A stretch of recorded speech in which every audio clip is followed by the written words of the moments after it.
Suso D-Max may problema. Ito na 2008 model. Kana normal ang start. Oo. Normal ba mo? Bug na nga aircon diha. Kasi nga ito nga start, normal siya. Oo. Bug na ang aircon. Pero Red ulit. So ayan, present na yung EGR. Munad present gani ang coolant. ha? Yang trouble. Pag munad present ang coolant, mo nang mo yato normal yung start. At present ang Pag not present ang trouble sa coolant, ah, coolant basig wiring ran kato taas. dili, boil na ana. Well,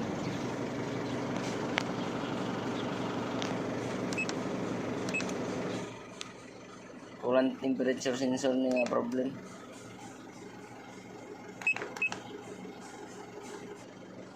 No, present na siya. Mo present din siya. Posible nga linya, wiring or sensor mismo. Ano lang nato. Dili man. Dili siya low power no. Dili. Okay. Power man. Gamit ni mo karadlaw? O gamit ta. Asa kang problema ni. Dili siguro.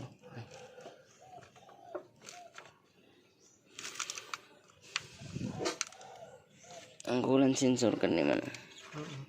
Sa wiring sa coolant sensor. Wiring or ang sensor mismo jud posible. Kani sa wire nadikit pud pero tanaw na ko. So most possible gani nga wire. Basig maora jud ni salarin.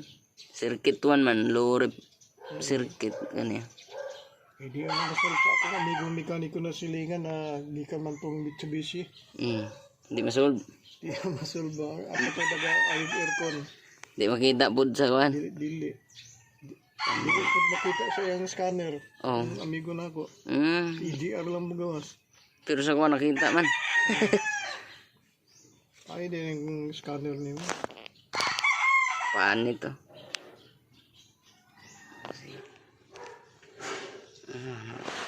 Insulate na. Electrical tape. Dirimin dulu.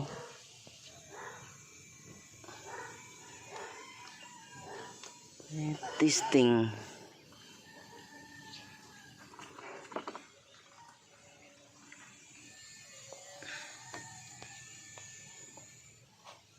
Adik na ni. Fights. Delete sa ni. Delete. Clear goods.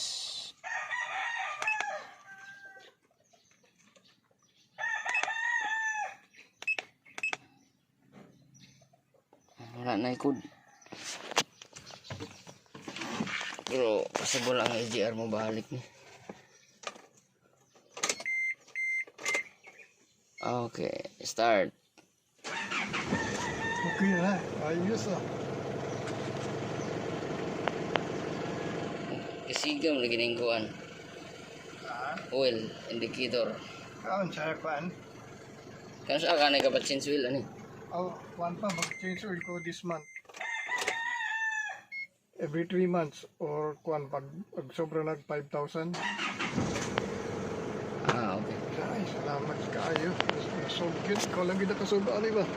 Ilan ka months? Dugay, 5 months. Dugay na ko nag-antos. Kaya di pa masolve sa akong silingan. Expert din ka ba? Lahi sekandar o dili ka tong dakog tingog.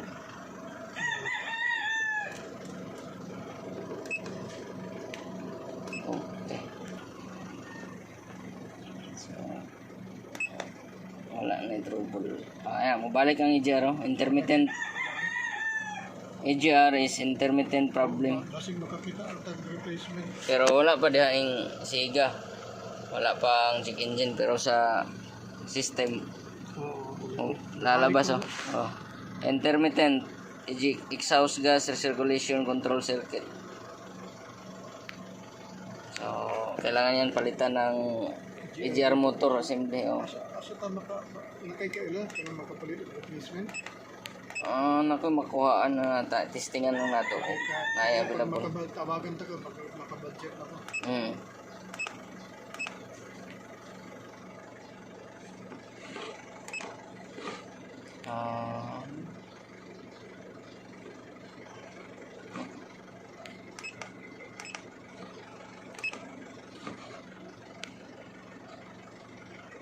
coolant. Normal na ni 37. Yan na mag negative 40 man. Okay na. Ang nanay atong i-observe ang reading.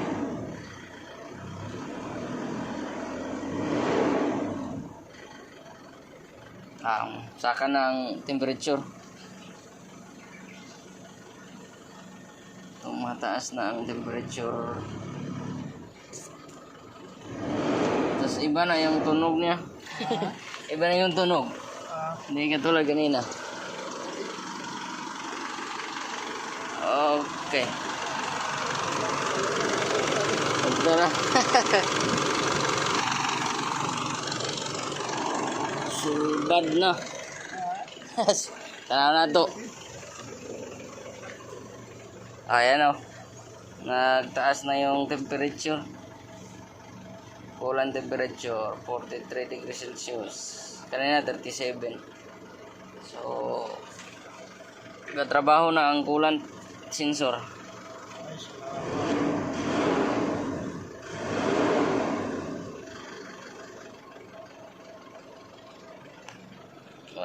Wala na yung nagsiga.